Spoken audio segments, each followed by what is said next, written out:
I'm Kareem Rae, your host at the One Soccer Nation podcast, and today I have the pleasure of interviewing Aldo Petruzzelli. Aldo's the Chief Executive Officer at Omnia. Aldo, thank you so much for taking the time today. How's it going? It's going well. Thank you. Pretty busy time, but it's a nice occasion this one. Talk about soccer and tech. So happy to be here.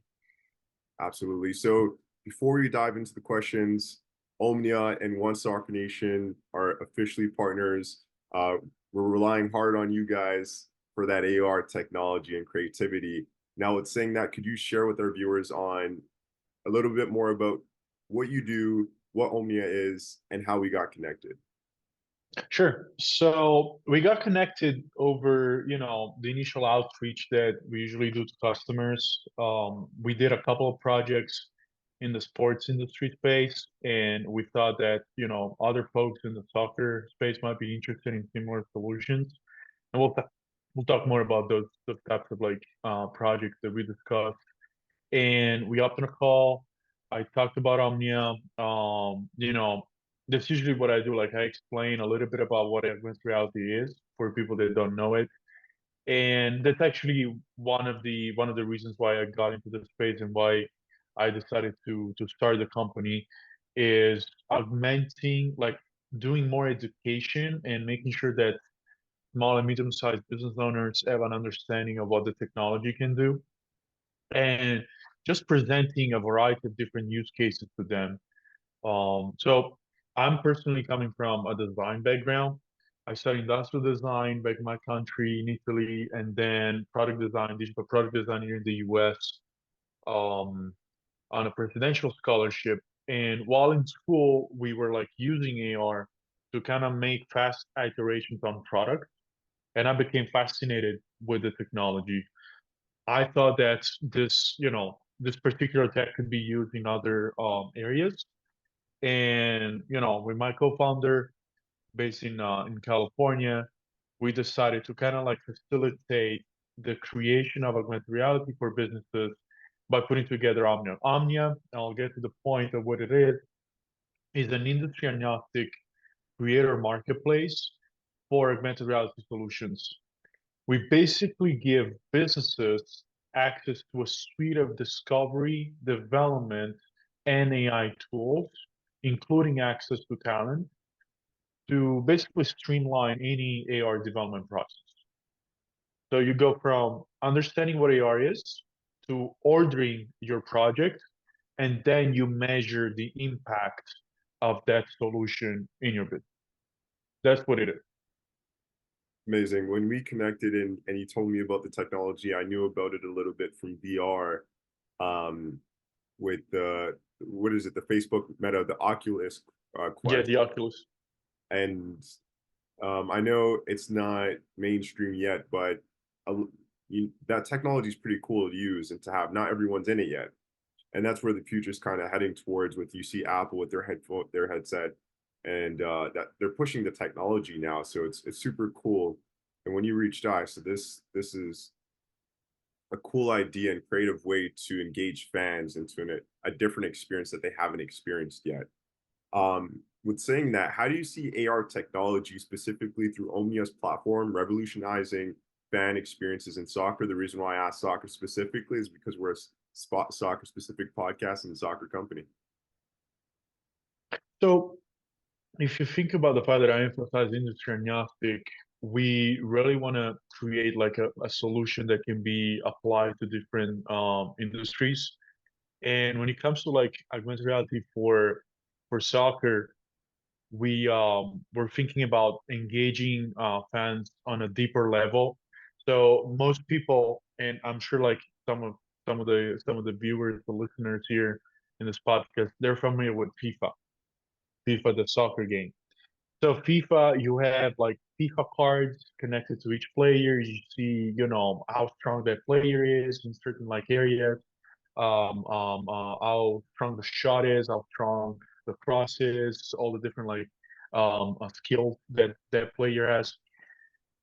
What I imagine, because I'm also a soccer fan, I used to play soccer, is you going to the stadium and instead of like relying on your phone for information and then watching the game, that is distracting. I want to see the same digital information that I would see when I'm watching a game on the screen on a TV. I want to see them overlaid during a live game. Meaning, if I'm seeing like, let's say, Inter Miami and the LA Galaxy, I'm watching that game. I'm seeing like exactly where Messi is like operating in the field. I'm seeing exactly how many shots Messi has given, and I'm seeing all this information overlaid onto the real, the real pitch. So that's enhancing the fans experience. Now, the other like question could be, how do we make that happen? Because right now you can do that with the phone. You can like create mobile AR experiences, and you would need to hold your phone and then actually, overlay the digital information over the player that you're directing the phone to. But in the future, we'll have actual AR glasses, and that's going to be the actual game changer. So you mentioned Apple, you mentioned Oculus. These are all, bulky headsets that will probably be used for remote experiences.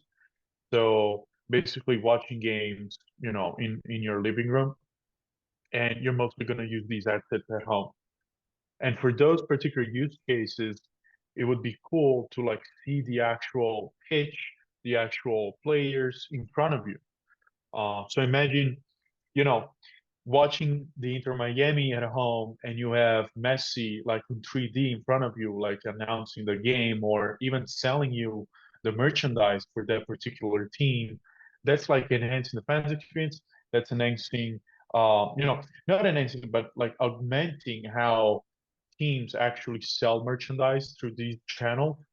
And it's just going to be additional revenue sources. Like most people think that augmented reality, virtual reality, all these technologies, if they're not mainstream yet, it's because they're a gimmick. But they're not mainstream yet because there are a lot of challenges to be, to solve. And one of the major challenges is bulky hardware. Omnia, like particularly, is not solving that problem. Omnia is working on the second biggest problem in the industry, which is content offerings.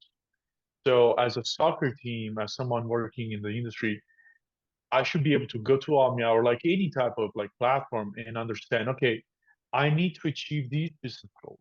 I need to drive this amount of revenue for my target team. How can I do that with augmented reality? And you should be able to find the answer right away.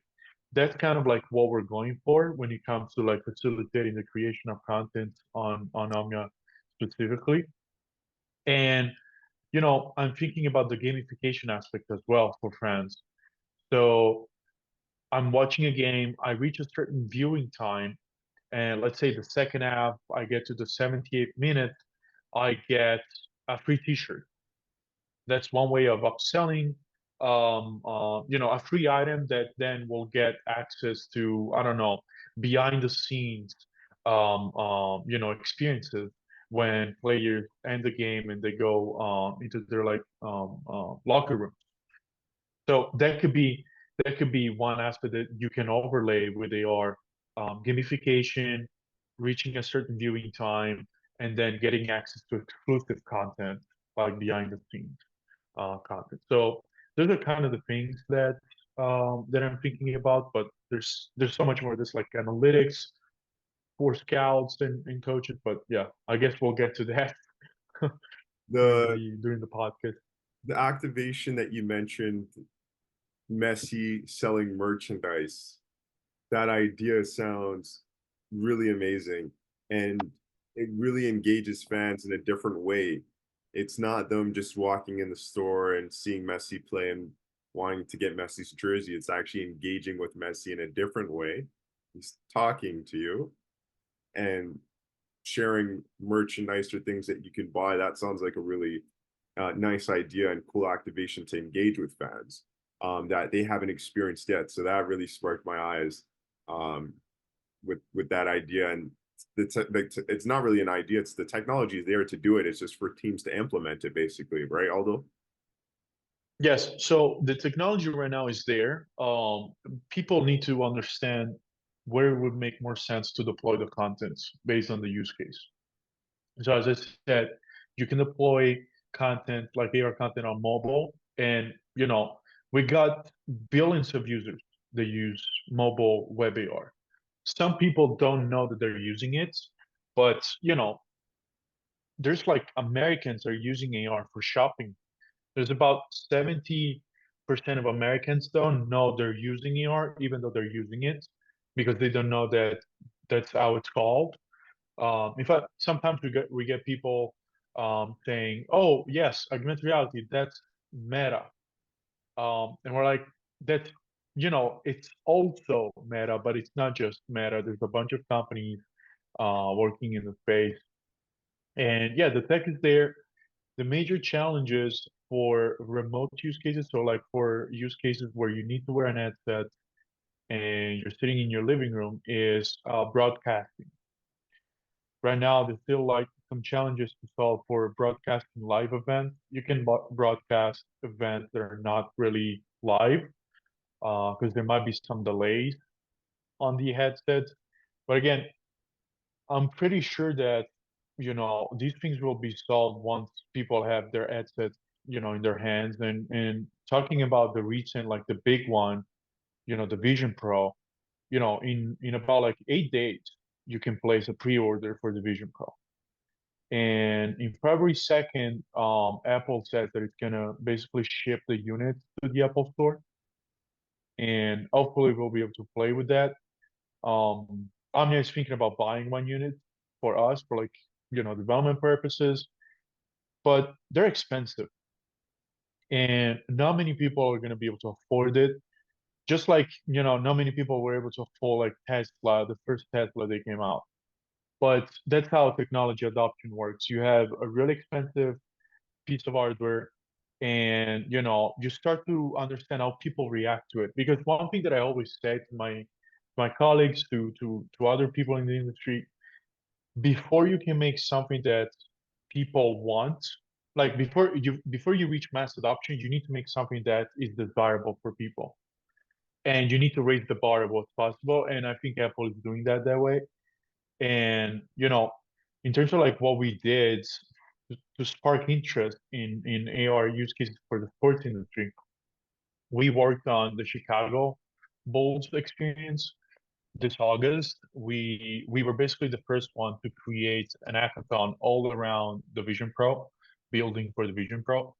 And we created during that hackathon where we used Omnia as the platform to facilitate the activities of the event itself. We developed this Chicago fan experience where again you can sell merchandise. That's a revenue source. You can engage sponsors in new ways. So sponsorship rights are also a big way for like teams to make money. Teams like Chicago Bulls fan, like soccer teams. And when you have ads all over the pitch, but these ads are not telling you anything, the sponsors can use AR also to augment their offerings.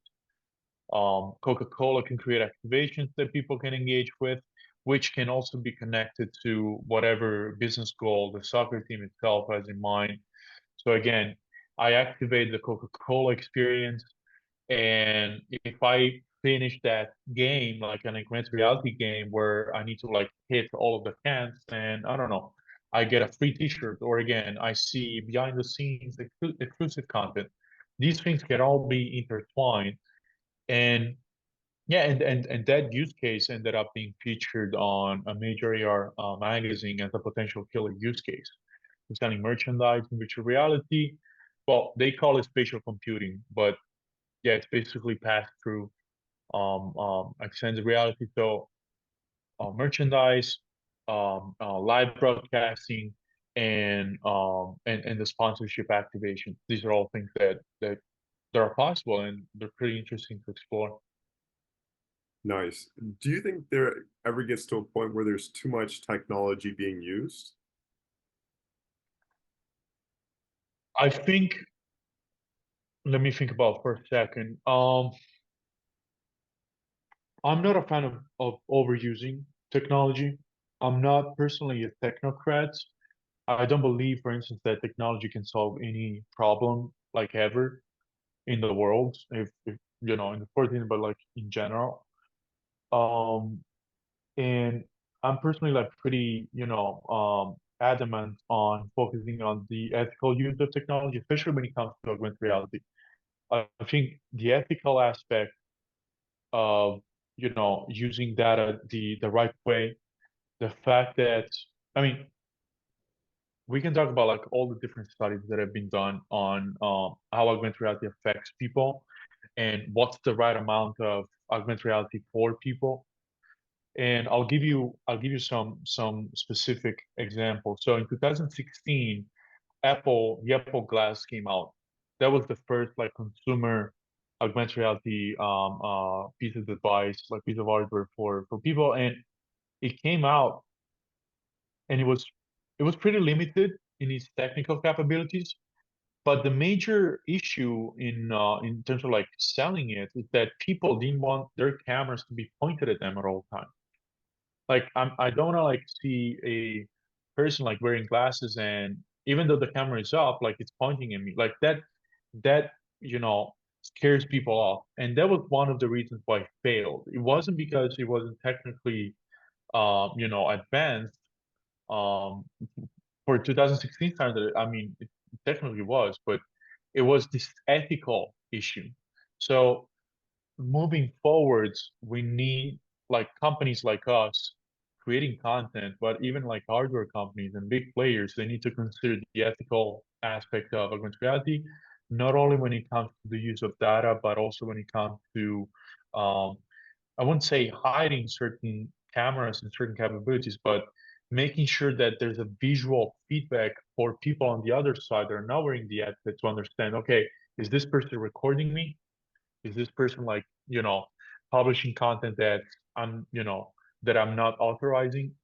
So if we can like create content with those things in mind, then I think we're on the right path. But there might be other incentives, monetary incentives that incentivize companies not to do that.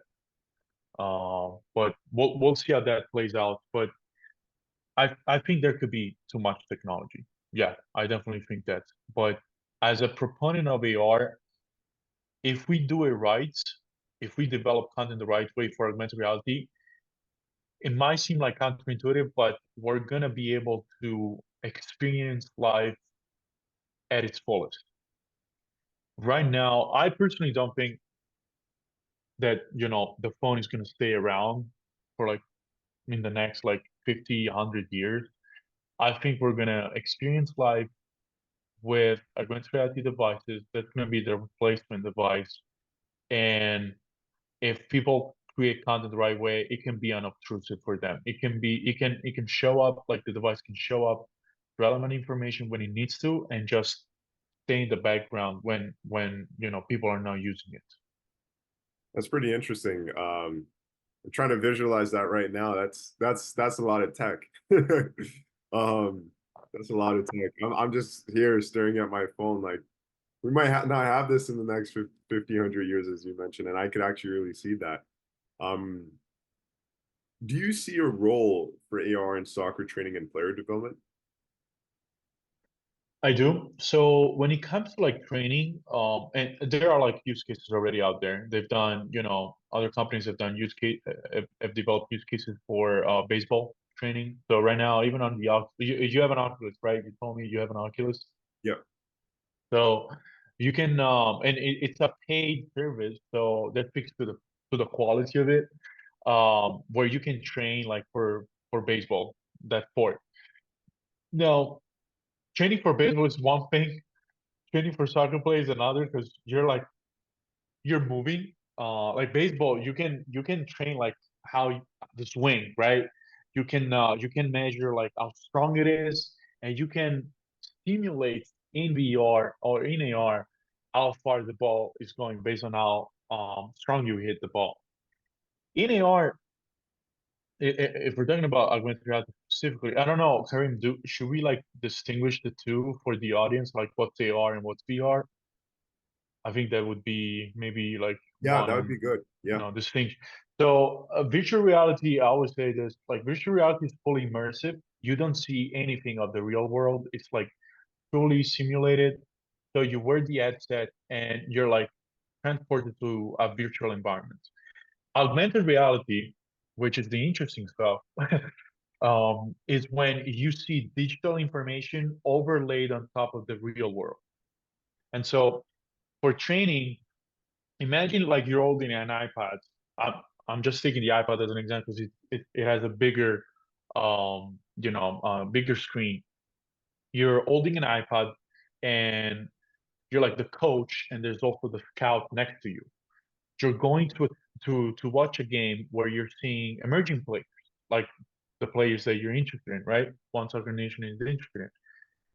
If you had a way to connect real-time data of those players to a data set that you can monitor and you can update and connect it to the AR experience on the iPad, you could see the real-time information of that player so you can make better decision on which one has the most potential. And again, if we were to also use AI for it, you can basically run cross search with other players in similar countries, like in other countries with similar skills in the same position, and you can, you know, create a list of like the top three based on that age, that position, and that level of fitness. So scouts can definitely use that, and coaches can definitely use that.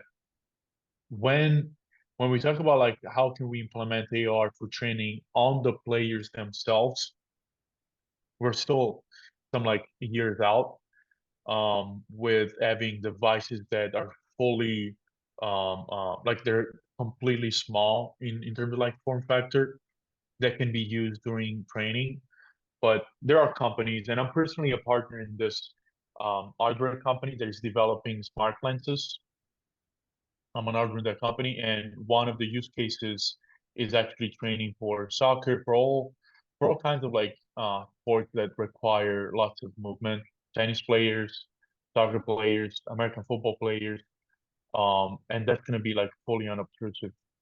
You wear a smart lens, and you can see like where you're going. You can see what you need to improve. um, Again, taking FIFA as an example, you know when you have to like shoot a penalty and you're like directing the ball and you see like the aim in within the goal. Imagine if you could do that as a player in real life with augmented reality based on like your body position, because your body position affects where the ball is going, right? we we train as soccer players, me and you. We play the game. We know how that works.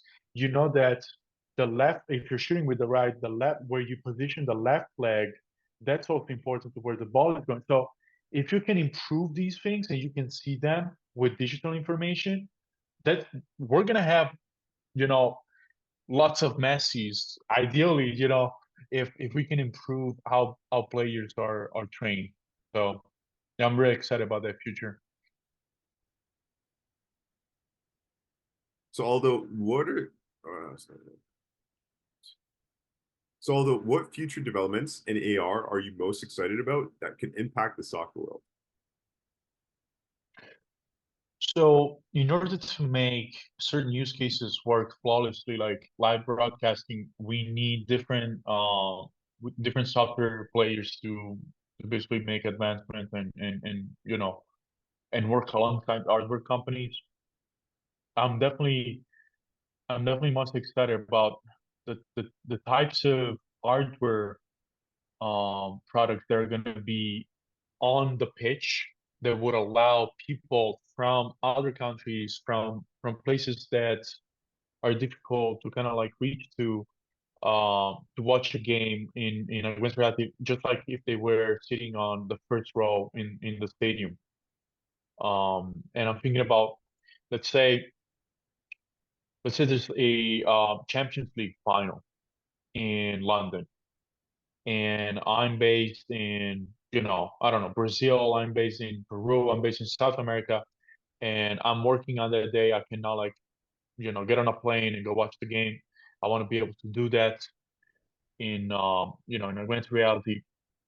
And right now, the experience is not ideal, like I said. So definitely lots of hardware players and software players have to come together for on the pitch technology. I'm pretty sure that there's going to be some sort of like regulation on how much, technology can be used for those particular purposes, because some traditional players are going to be left out. Think about all the traditional broadcasting services. If Apple can create a service where I'm watching a game and I'm sitting in the first row and I'm paying $50 a ticket instead of like $5,000 ticket for the Champions League final, and I'm not doing it through CNN, through traditional TNBC, traditional broadcasting services. You know, there's gonna be an issue. There's gonna be legal battles. These players might want to get into XR, but it might be too late at that point. So I'm closely monitoring how broadcasting services are going to be affected by this technology and what they're going to do about it. Because if they have a blueprint on how to enter the space, we would be, honored to work with them on finding the right strategy in implementing, any XR solution. And we're doing this with MLB for baseball. So we are working on several proposals on how MLB can leverage the technology, especially the Vision Pro headsets, and how they can drive more revenue through the sponsorship rights, through merchandise sales, and through live broadcasting. So yeah, I'm excited about that. And yeah, I don't know if it's clear, but it's gonna be work done by other companies, software companies coming together and having technology on the pitch. Amazing. I mean, that, if Apple could do that, pull that off, that would be amazing. That'd be the masses would jump on that. Who wouldn't want a front row seat at a Champions League game finals or World Cup finals? Um, but as you mentioned, that'd take a little bit of time, a lot of legal war back and forth. So that'd be pretty interesting to see what the future holds. Referring to the fact that at this point, like the headset's still expensive. Like it's gonna be priced at 3,400 something, 3,499, I think. And Apple expects 350,000 units, 350,000 units to be shipped. Um, so still limited in terms of like quantity, in terms of like price, but it's a no-brainer. I would personally buy just for that. I would love to watch a Champions League game and pay like one third of the price. So, Aldo, what inspired you to venture into AR technology, and how has your background influenced your approach to Omnia? And you mentioned earlier, this is going way back to before you also mentioned you had a soccer background. So I think maybe if you could start from there, sharing a little bit about your soccer experience, and then obviously you had Mhm. to transition. So and then just venture off into your experience in Omnia. Yeah, so as every I guess every 14, 15 Italian years old, I wanted to become a pro, a soccer player. I started to I mean, I was pretty decent. I don't think I would have made it like to Serie A, but probably, the amateur league, yes. Serie C, those leagues. But yeah, definitely very passionate about the sports. That was the only sport that I played, even though my mom wanted me to play basketball and swimming pool. I was like, Mom, like we're in Italy. Let's fucking play soccer. Why are we playing? Well, why am I playing basketball? I don't even have the height for it. But yeah, so I got into actually the young team of Inter Milan. I was playing in the Pro Inter, and when I was 17, I was actually playing against Chievo Verona, the young team from there. And I was like going to the goal. I made a cut to the center to shoot, and one defender just put me down. He did a tackle on me, and I fell badly. Like I basically raised my arm, and I fell with my shoulder. My shoulder got out of place, and it got back in. And I remember 2 weeks after that game, we had the tryouts to enter like the actual Inter Milan team, and I didn't make it because I was injured. And you have to understand that in Europe, and I'm sure you know this, it's not like the college teams here in the US. If you don't get into a team like when you're 15, 16, 17, you're done.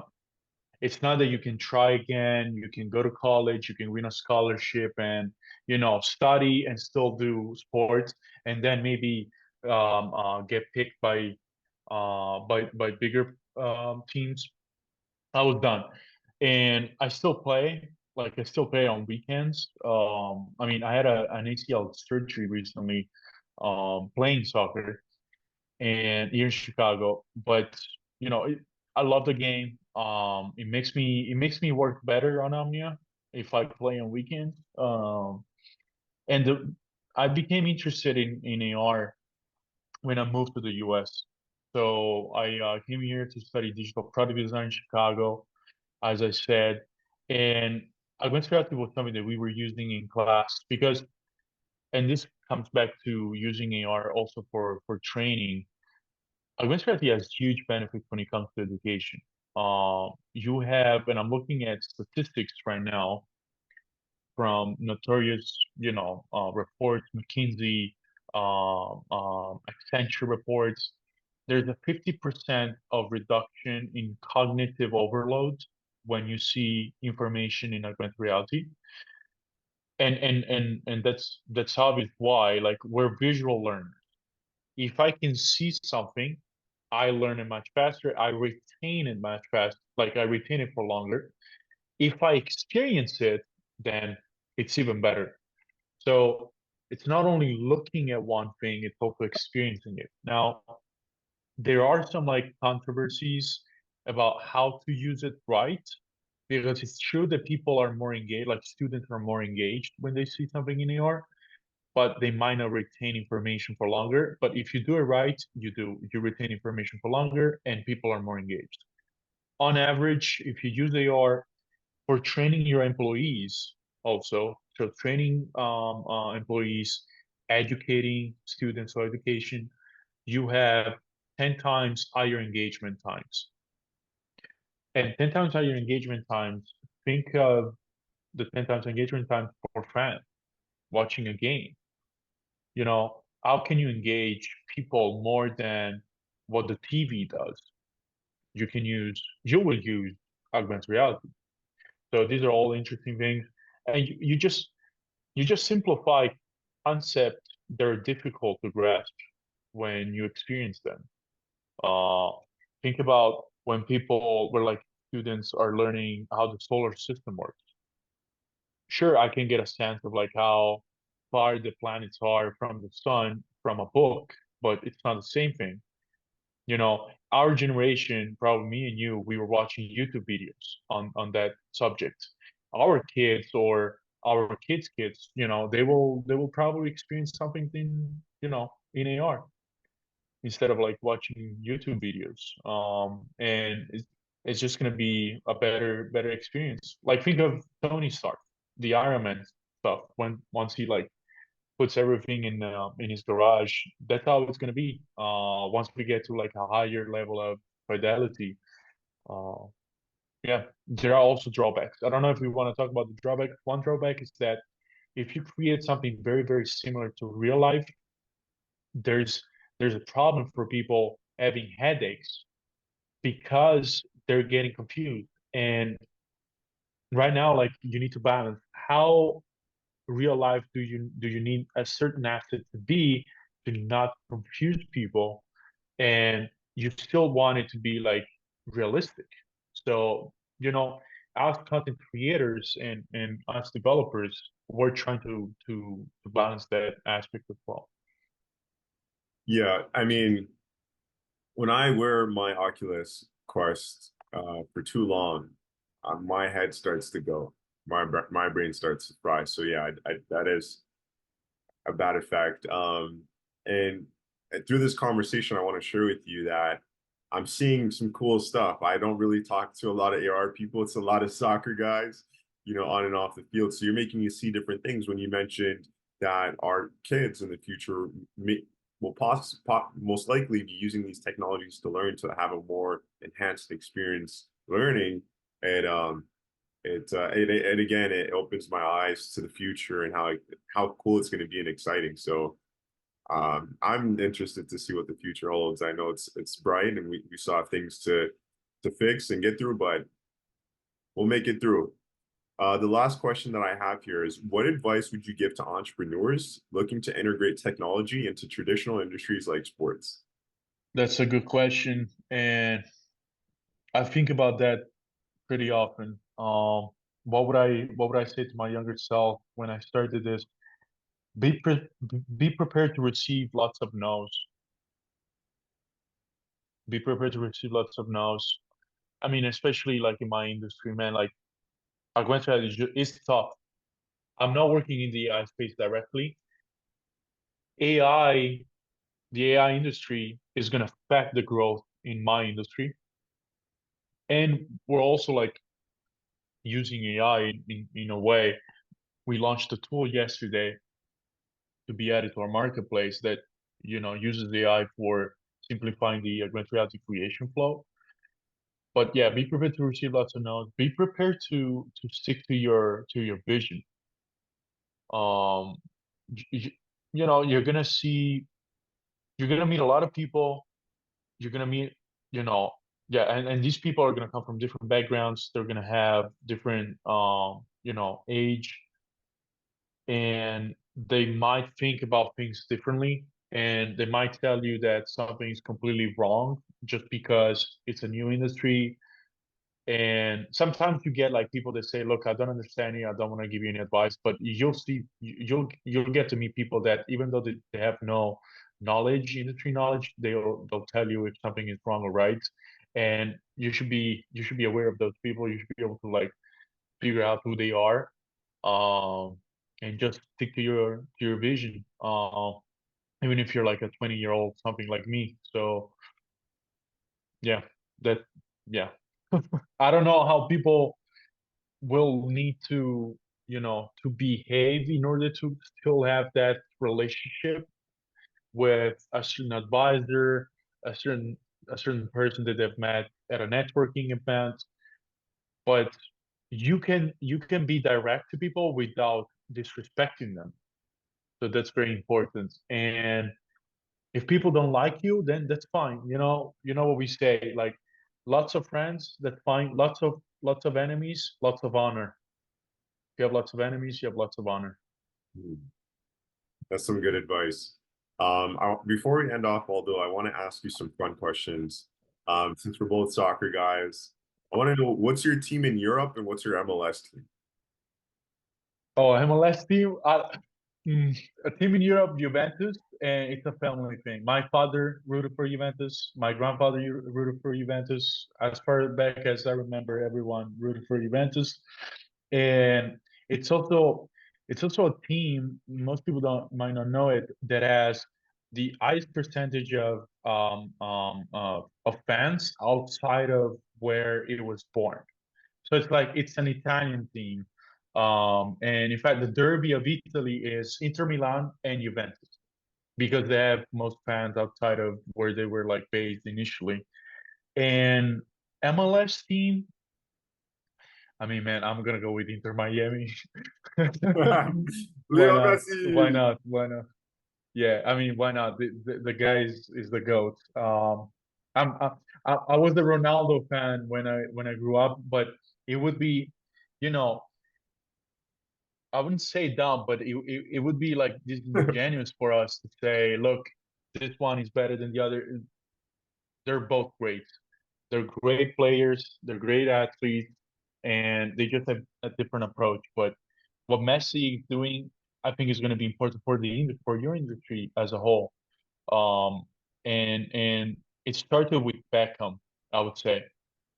It started with Beckham deciding to invest, and I bet that guy received lots of no's, and he had to adapt to the American way of like doing deals, especially in the soccer world. That people in the US are not really. attached to the sport, but it's growing on them. And I think this is going to affect the industry in a good way. Yeah, I agree. I think, have you watched the David Beckham documentary? Yeah, Yeah, Netflix. that was a Yeah. good documentary to see how it kind of unfolded a little bit piece by piece. Um, okay. Yeah, I agree with you. And what Messi's doing for soccer in the US, because I haven't dug into this. I really want to know about it, but I don't have the time to yet. I haven't made time, but Messi and people around the world, Europeans, you guys call it football, even yourself. You're Italian, right? Call it football. Yeah. So when Europeans hear Canadians, Americans say soccer, it's like a disrespect to football, right? Like they don't like it. So for Messi to come from a footballing background, playing all around Europe, to coming to the US, hey, where we call it soccer, is like mind blowing to me because this is like it's unheard of. It's like we have the best player in the world coming playing in the US actually right now for the second year, and like even just like I remember last one of the club owners that I've interviewed, I think it was a USL one or championship club owner. It was a USL one club owner, Darren Van Tassel, owner of Trementa FC. He said we're able to say Messi, and I was like, Messi's playing in the US. And I was like, you're right, like that's crazy. So for me to, again, just me personally, for me to hear that Messi's in the US playing soccer, it's like that's pretty cool and interesting. But that's again, it's a big push for soccer in the US, and we're climbing up that ladder versus the MLB, the NBA, and the NFL, which are big beasts. Hopefully, with the coming years, with Copa America, the World Cup, and hope if we host the FIFA Women's World Cup, we'll get higher up the ranks. What are your thoughts on that? What are your thoughts on the World Cup and Messi? Well, I hope that my team qualifies this time. That's my first thought. I mean, but then we have four World Cups and we haven't qualified for the last two. That's kind of a bummer. But talking about Messi and talking about the fact that we were discussing how AR can improve like players' performance for training. Just having Messi around other players, that is going to improve players' performance. You don't need no AR for that. Yeah, Just having like I think this is gonna be huge because it's not huge for the industry, like just sponsorship dollars and things like that. It's gonna be we all know like at the end of the day we're athletes. Sport is very similar to business because there's a lot of competition and you need to have mental strength besides having physical strength. But when you're sitting next to someone, and it could be a great CEO or it could be a great player like Messi, you want to go to that level. You want to go back home and you want to be like, damn, I spent the day with Messi in this case, and my skills are getting better. So if that is the effect that Messi has on just the players that play for the MLS, that's just gonna create a better environment for youngsters to play the game. And I wish more Americans play this sport. I'm not a fan of American football, just because it doesn't flow very well. It's the beautiful game for a reason. Like it flows so well. Like you don't stop every 5 seconds. exactly. Yeah, You go back and forth, and it's just elegant. It's an elegant game. And I don't know, in 20 years, 30 years, when my company will be very, very successful, I hope to own a soccer team, maybe the team in my own town. Who knows? I really want to, play a role, and I'm really excited about our partnership because of it. Even though I'm not, soccer players, if I can contribute to like growing, making the sport grow with technology, then I'm all for it. absolutely. Well, at One Soccer Nation, we're working towards launching a professional soccer team in the US, and hopefully MCO multi-club ownership around the world. So hopefully we'll be able to help you guys facilitate that transaction and launch that club wherever you want that to be. To end off here, I want to share I grew up with a lot of Italians playing at Woodbridge. I think I shared this with you maybe on a few of our calls. And I love my Italian people. They brought me in like family when I was playing for Woodbridge Strikers. It was a team I played for about 5+ years, and we used to win everything. We used to win everything. I love Italian food, so I got to end off with this question: what is your favorite Italian dish? Uh, well, it's gotta be it's gotta be pizza for sure, but my mom's pizza, What's homemade what's one. what's on it? What's on it? No, it's just you can put whatever you want as long as it's not pineapple. Pie. Yeah. No, but it's homemade. It's very like crunchy, the crust, and it's thin. In Chicago, we have the dip dish, and I don't like it at all. But yeah, it's gotta be the my mom's pizza, and it's usually with like zucchini and breadcrumbs. That's how I like it. White, so not a tomato sauce. White, truffle oil, zucchini, and breadcrumbs. Nice. Let's go with that. I gotta try that one in the future. But Aldo, Yeah. thank you so much again for taking the time for being on the One Stock Nation podcast. Thank you, Kareem, for having me. Hello, everybody. So right now, I'm going to show you an example of what can be done with augmented reality for the Vision Pro, specifically in the sports industry. I'm going to share the screen. And in terms of like context on this project, this is one of the projects that was developed during the Omniathon. The Omnia's first XR hackathon that took place August 2023. And it was the first known hackathon with the Vision Pro development track. And this is one of the participants that won the first prize for the Vision Pro track. I'm going to play it. So what you'll see is a Vision Pro experience, so an extended reality experience that can be um, launched on the Vision Pro. This is using the Vision Pro SDK. And the opportunities here are endless because you can see people clicking on the Chicago Bulls icon. They can see where the game is going to take place. They can purchase tickets. They can see the location. They can see the merchandise that can be displayed in 3D. So that's a new way for sports teams, for sports organizations to sell their items to audiences at home. They can bring the shop into their living rooms. And there's an intro with a video. You can see the preview of the stadium. And this is something that, people might do once they're actually in the stadium. Like they can shoot from, a really long distance, see if they can put the ball into the nets and win some prizes. You can create the same gamified experiences with the Vision Pro. I'm just going to move it a little bit further.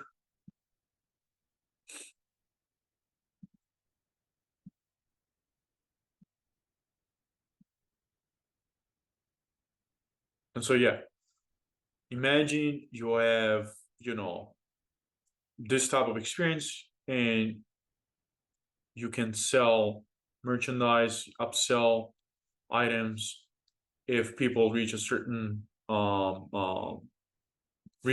points.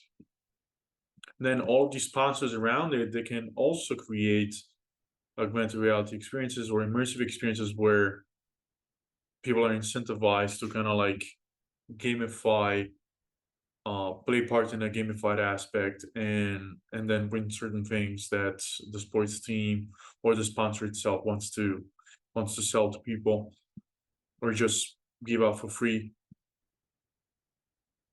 Yeah, that's just one of the things that can be done. So creating live broadcast experiences, adding gamified solution, and showing merchandise in 3D. We did a report recently with MLB on how they can implement this and drive revenue, and we found out that brands can actually get up to $6 billion in additional revenue according to the revenue sources that they already have if they implement the same thing with the right strategy for XR channels, extended reality, augmented reality, or virtual reality. Thank you.